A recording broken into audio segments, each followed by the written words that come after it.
Hey everyone, Pastor James with the PrayerLife app.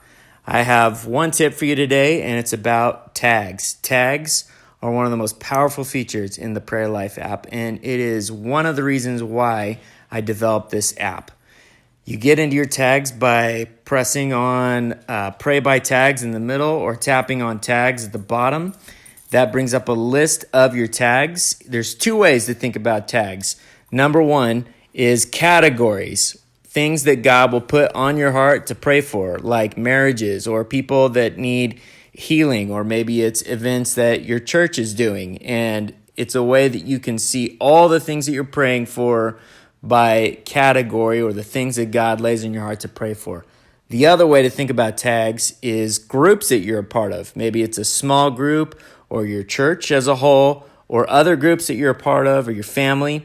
When you're in those groups and you need a list of things that you're praying for, just tap on the tag. For me, I'll just tap on CMA, which is the Ministers Association, and I have different prayer requests in here that our pastors are sharing that we want to pray for over the city.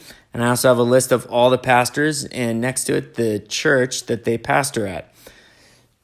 Two great ways to use tags, and they're important. You have to add tags to every prayer request you enter in order for that prayer request to get saved. One last thing that I'll say, if you add the favorites tag to one of your prayer requests, it'll show up in the favorites button right there. Or when you hit pray now, it's one of the new features we just added. It's going to launch the start prayer time feature of your favorites tag. So make sure you use tags. Again, this is Pastor James with PrayerLife. Keep praying, church.